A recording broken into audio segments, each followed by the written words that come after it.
नमस्कार दोस्तों, मैं हिमांशु साहू स्वागत करता हूं दिल्ली आईएएस एकेडमी रायपुर के आपके अपने यूट्यूब चैनल पर।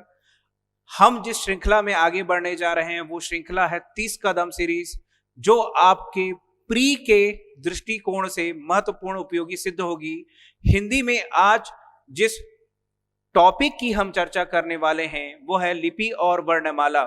ज्यादा देर ना करते हुए चलिए शीघ्रतापूर्वक शुरू करते हैं हमारी ये सीरीज। हमारा पहला सवाल है, ड का उच्चारण स्थान होता है। तो ड जो है वो आपकी ध्वनि नासिक्य नहीं है, कंठोष्ठ नहीं है, ना ही कंठ तालव्य है। इसका उच्चारण होता है मूर्धा से, इसलिए यह विकल्प सी इस प्रश्न का सही उत्तर होगा। बढ़ते हैं अपने अगले प्रश्न की तरफ। तो हमारा अगला प्रश्न बोलता है ट वर्ग का उच्चारण स्थान है। पहला कठोर तालु, ओष्ठ, मूर्धा, दंत्य। तो ट ठ ड ढ अंगा, ट ठ ड ढ अंगा, इसका उच्चारण होता है आपके मूर्धा से, अर्थात विकल्प सी इस प्रश्न का सही उत्तर होगा। प्रश्नों की श्रृंखला को आगे बढ़ाते हैं और बढ़ते हैं अपने अगले प्रश्न की तरफ। तो हिंदी की मूर्धन्य ध्वनियां हैं, हिंदी की मूर्धन्य ध्वनियां हैं। तो अभी जैसे मैंने बताया ट ठ ड ढ, ट ठ ड ढ, यह जो वर्ग है ये संबंधित है आपकी मूर्धा ध्वनि से। तो विकल्प भी इस प्रश्न का सही उत्तर होगा। बढ़ते हैं अपने अगले प्रश्न की तरफ। तो हमारा अगला प्रश्न कहता है कौन से शब्द में र व्यंजन नहीं है। तो मात्र में भी र है, मूर्धा में यह आपका र है, क्रम में भी र है, लेकिन मातृभूमि में आपका र नहीं है, इसलिए विकल्प डी प्रश्न क्रमांक 4 का सही उत्तर होगा। बढ़ते हैं अपने अगले प्रश्न की तरफ। तो हमारा अगला प्रश्न है उच्छिप्त व्यंजन छांटिए। तो अड़ा और अढ़ा, अड़ा और अढ़ा हमारा उच्छिप्त व्यंजन है। तो विकल्प ए, बी, सी और डी में जो विकल्प 4 है वो हमारा सही उत्तर होगा। बढ़ते हैं अपने अगले प्रश्न की तरफ। तो हमारा अगला प्रश्न बोलता है जब एक ही ध्वनि का द्वित हो जाए, जब एक ही ध्वनि का द्वित हो जाए तब वह क्या कहलाता है। तो ध्यान रखिएगा, जब एक ही ध्वनि का द्वित हो जाए तो उसे हम युग्मक ध्वनि कहते हैं। तो विकल्प बी जो है वो इस प्रश्न का सही उत्तर होगा। संयुक्त ध्वनि, जब दो अलग अलग ध्वनियां हों तब आपका संयुक्त ध्वनि होता है। बढ़ते हैं अपने अगले प्रश्न की तरफ। तो यहां पे आपका पूछा है र और म का रूप है, इनके सम्मिलन से किसका निर्माण होगा। तो इसके सम्मिलन से निर्माण होगा विकल्प सी का। किसका निर्माण होगा? विकल्प सी का, इसलिए प्रश्न 7 का सही उत्तर है विकल्प सी। बढ़ते हैं अपने अगले प्रश्न की तरफ। तो हमारा अगला प्रश्न बोलता है अनुनासिक व्यंजन कौन से होते हैं। अनुनासिक व्यंजन कौन से होते हैं। तो प्रत्येक वर्ग का जो 5वां अक्षर होता है, प्रत्येक वर्ग का जो 5वां अक्षर होता है उसे हम बोलते हैं पंचमा अक्षर, और वही आपका अनुनासिक व्यंजन होता है।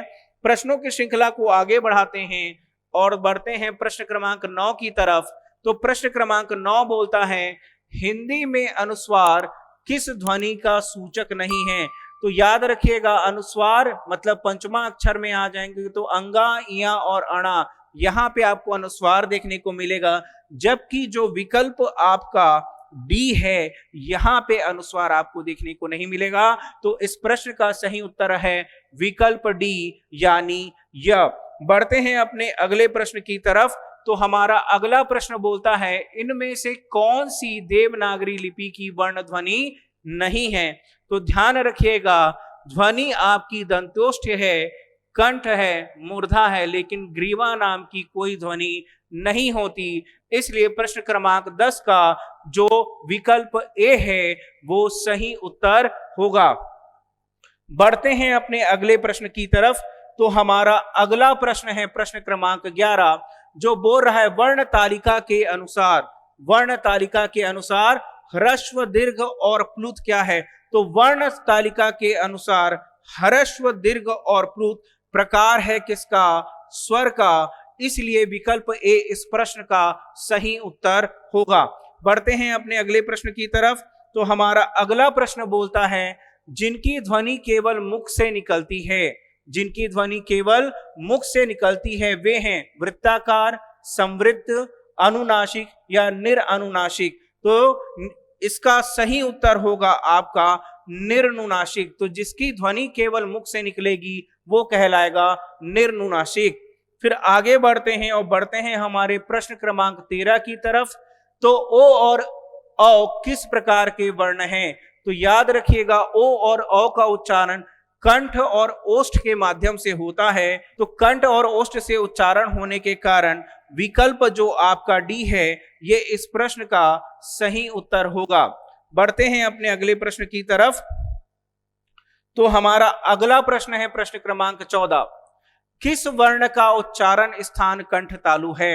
किस वर्ण का उच्चारण स्थान कंठ तालु है? तो यहां पे ध्यान रखिए कंठ तालव्य ध्वनि है आपकी ए, कंठ तालव्य ध्वनि है, इसलिए विकल्प जो 4 है वो प्रश्न क्रमांक 14 का सही उत्तर होगा।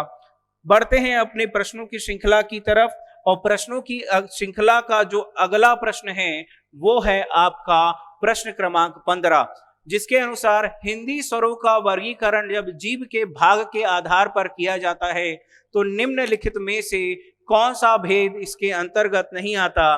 तो यहां पे ध्यान रखिएगा अग्र भी आएगा, मध्य भी आएगा, पश्च भी आएगा, नहीं आएगा तो विवृत। तो विकल्प डी जो है इस प्रश्न का सही उत्तर होगा। प्रश्नों की श्रृंखला में हमारा अगला प्रश्न है प्रश्न क्रमांक 16। प्रश्न क्रमांक 16 बोल रहा है मध्य स्वर कहते हैं।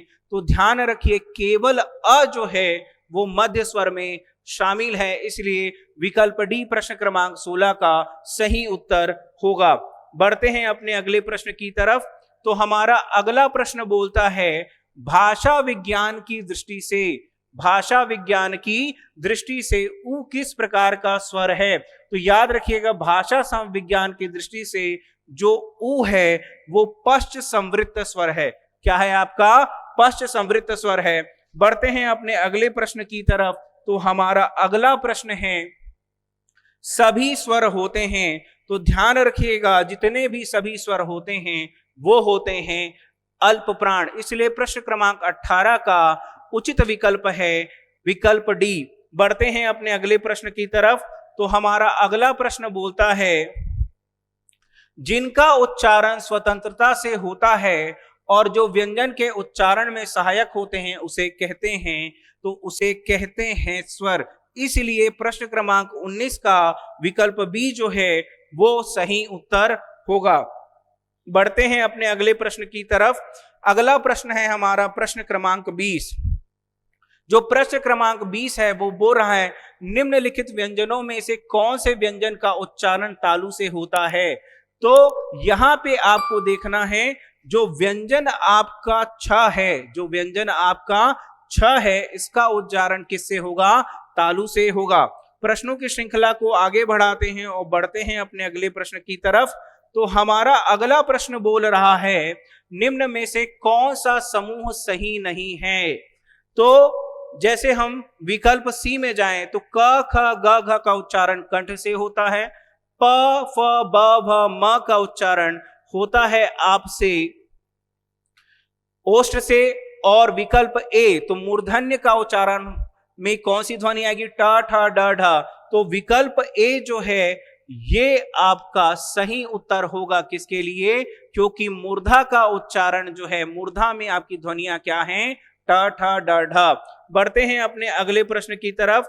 तो हमारा अगला प्रश्न बोलता है हिंदी भाषा में ह्रस्व स्वरों की संख्या कितनी है? तो ध्यान रखिएगा हिंदी भाषा में ह्रस्व स्वरों की संख्या है 4। अ, उ, ई और री जो है कुल 4 ह्रस्व स्वर हैं आपके हिंदी भाषा में। बढ़ते हैं अपने अगले प्रश्न की तरफ। तो हमारा अगला प्रश्न बोलता है स ध्वनि का उच्चारण कहां से होता है? तो ध्यान रखिएगा स्वध्वनि स ध्वनि का उच्चारण दांत से नहीं होता, मूर्धा से नहीं होता, ना दंतालु से होता है कहां से? तालु से। तो विकल्प सी जो है इस प्रश्न का सही उत्तर होगा। बढ़ते हैं अपने अगले प्रश्न की तरफ। तो हमारा अगला प्रश्न है अर्ध विवृत स्वर है, अर्धविवृत स्वर है, तो अर्धविवृत स्वर है आपका ए, आपका ए।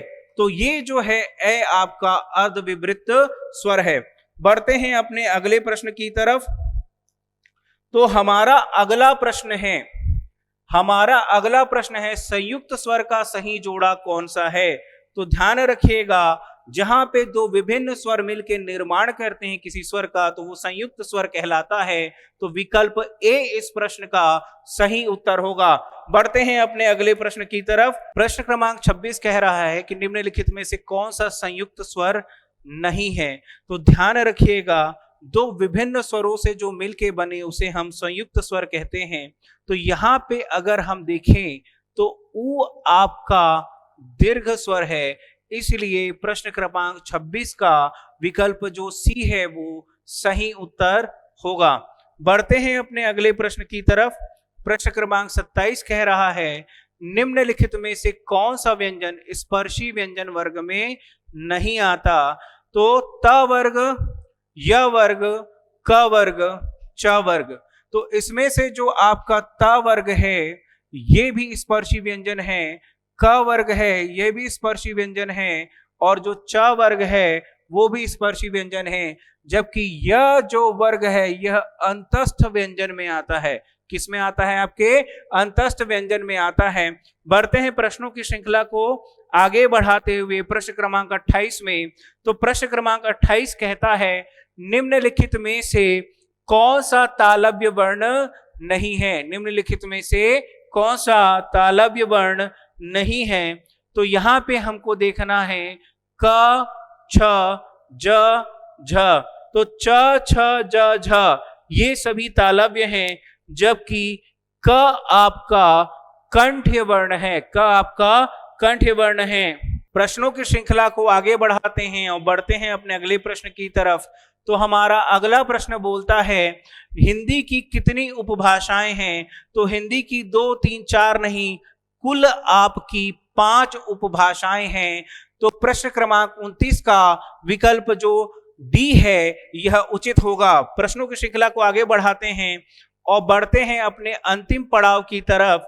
तो यहां आपको बताना है कि हिंदी वर्णमाला में कितने वर्ण हैं।